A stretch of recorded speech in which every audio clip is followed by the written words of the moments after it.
मैंने GPSC clear किया class 1 Gujarat में रैंक 34 था।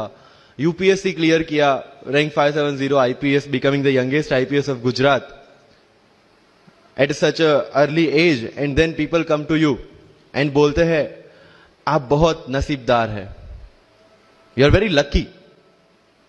आई tell them in reverse, luck favours the brave. कोई अपना लक साथ में लेके नहीं आता, वो बनाना पड़ता है।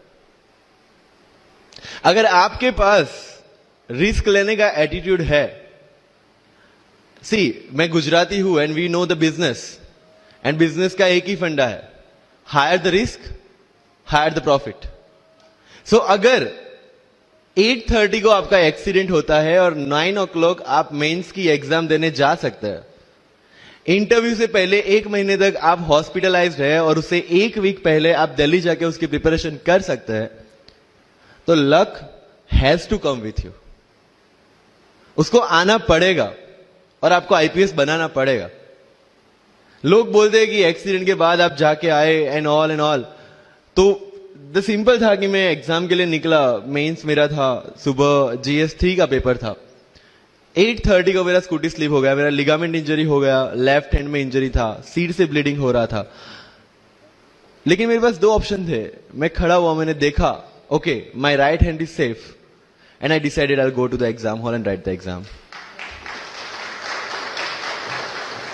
मेरे पास 2 ही ऑप्शन थे, या तो मैं वहां से उठ के रोने लगूं, यार मेरे साथ ही ऐसा क्यों हुआ, मेरा एक्सीडेंट हो गया, मेरा मेंस खराब हो गया, और हॉस्पिटल जाओ। या दूसरा ऑप्शन था कि मैं देखूं कि मैं 3 घंटे और सर्वाइव कर सकता हूं। हाँ, कर सकता हूं। मैं मेंस के लिए एग्जाम हॉल में गया। ये जितने भी फोटोग्राफ्स लगे हैं, सर ने जैसे बताया कि जितने भी इंसान सक्सेसफुल हुए, अगर आप उसकी लाइफ स्टोरी देखेंगे तो कहीं ना कहीं एक मोमेंट आता है जहां पे वो इंसान की जो स्ट्रगल है वो पीक पे हो जाते हैं। वो इस मोमेंट पे आपको डिसाइड करना है कि आपको वहां से यू टर्न लेना है या आपको वहां से आगे निकलना है। इन सब लोगों ने डिसाइड किया कि उनको वहां से आगे निकलना है, एंड दैट इज द फंडा ऑफ लाइफ। सक्सेस उन्हीं को मिलता है जो इस स्ट्रगल वाले मोमेंट से आगे निकलने की सोचता है। जब भी आपको लगे कि आपके सिर पे बहुत मुसीबत है, जब भी आपको लगे कि आप हर तरह से गिर चुके हैं, जब भी आपको लगे कि आपके पास कोई ऑप्शन नहीं है, तब एक चीज आप अपने दिमाग में लाइएगा कि यही मोमेंट है जहां से आपकी तकदीर बदलने वाली है। क्योंकि डायमंड जो होता है वो जितना ज्यादा घिसता है उतनी ज्यादा उसकी वैल्यू होती है। सोना जो होता है वो जितना ज्यादा तपता है उतनी उसकी वैल्यू होती है। अगर आप जिंदगी में तप रहे हैं, अगर आप जिंदगी में घिस रहे हैं, अगर आपको लग रहा है कि आप हर तरह से मुसीबतों में गिरे हुए हैं, तभी आपकी जो वैल्यू है वो बढ़ने वाली है। और यही मेरा एटीट्यूड रहा है। लोग बोलते हैं कि तुम्हारी फाइनेंशियल कंडीशन ठीक नहीं थी, पापा इलेक्ट्रिशियन थे, मम्मी हाउसवाइफ थी, डायमंड के कारखाने में काम करती थी, उसके बाद उन्होंने मैरिज में रोटियां बनाने का काम किया, और उस तरह से मैं पढ़ा। लेकिन जब मुझे पूछा जाता है कि ऐसी कौन सी चीज है आपकी लाइफ में जो आप बदलना चाहते हो, एंड आई सेड नथिंग। क्योंकि अगर वो चीजें नहीं होती मेरी लाइफ में तो शायद आज आपके सामने मैं नहीं होता। तो अगर लाइफ में प्रॉब्लम्स है, अगर लाइफ में स्ट्रगल है, जैसे सर ने बताया struggle is a part of life, and I strongly believe in that. क्योंकि अगर हम दिल्ली में थे, मेरे दोस्त के साथ में निकला बाहर घूमने, तो बोलता है यार ऐसी लाइफ चाहिए, कोई मगजमारी नहीं, आराम से बैठते हैं पूरे दिन एसी वाले कमरे में, बहुत सारे पैसे हैं और कोई टेंशन नहीं, ऐसी लाइफ चाहिए मुझे। मेरे पास ऑप्शन है। बोलता क्या? बोला देख सामने एटीएम का रूम दिख रहा है, एसी वाला कमरा है, बहुत सारे पैसे, कोई मगजमारी नहीं, जॉब ले ले। क्यों IAS IPS में दिमाग खराब कर रहा है? अगर स्ट्रगल नहीं चाहिए तो you have to compromise with that life.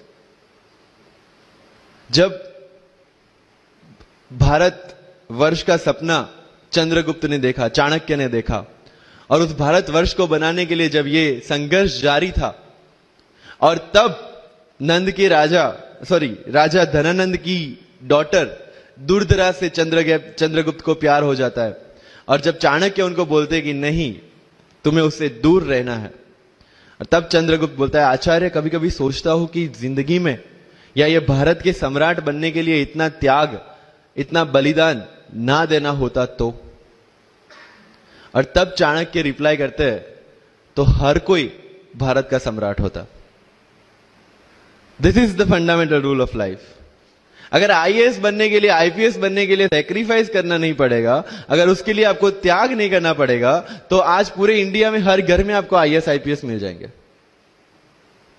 So when you are entering into this game of UPSC or MPSC, make sure that you have to sacrifice anything which will take you to your goal.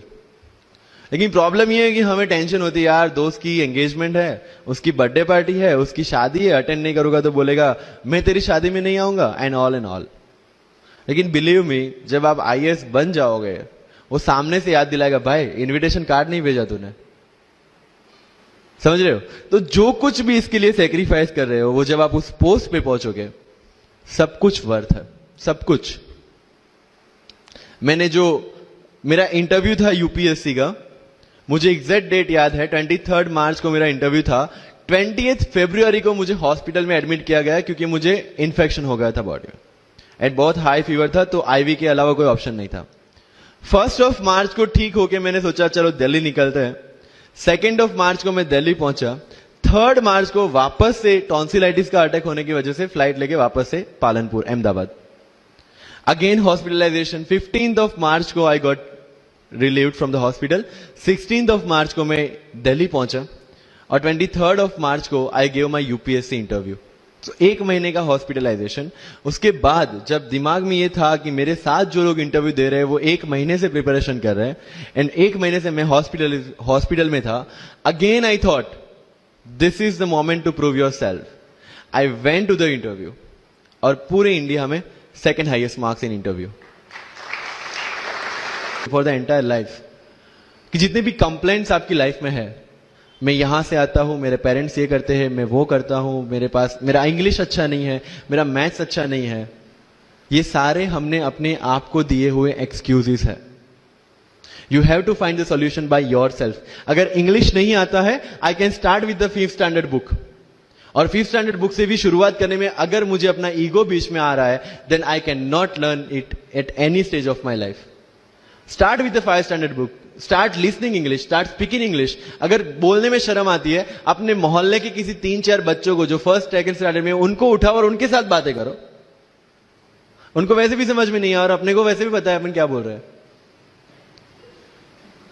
Getting my point? तो अगर वहां पे भी अगर ego बीच में आ रहा है, start doing like this, start speaking. मैं 11th-12th में था, मुझे पता था मेरा इंग्लिश कैसा है, फिर भी I used to speak English, क्योंकि मुझे पता है सामने वाले को तो वैसे भी समझ में नहीं आ रहा है। अगर किसी मूवी में इंग्लिश डायलॉग सुन लिया, पूरा दिन मेरे दिन, मतलब जहां पे भी कोई भी बात करूंगा, मैं वहां पे वो डायलॉग घुसाऊंगा।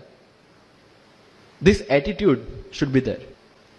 तो लाइफ में जो मैं कंप्लेनिंग एटीट्यूड की बात कर रहा था, वो कंप्लेनिंग एटीट्यूड आपको कहीं पे भी नहीं ले जाएगा। You have to put all your complaints aside, start preparation.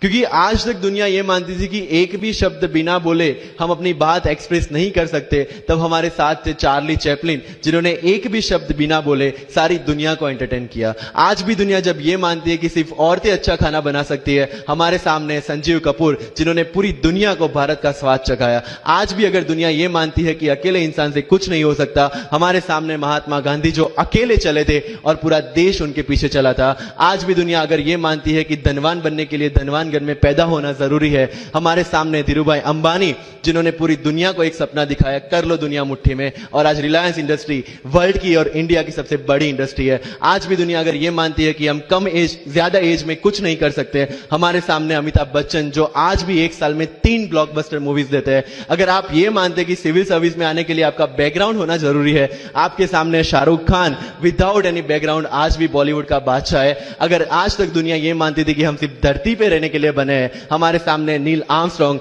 जो चंद्र पे जाके आए, आज तक हम ये जानते हैं कि हम क्या है, हम क्या बन सकते हैं, ये जानने का टाइम शुरू होता है अब। Thank you so much.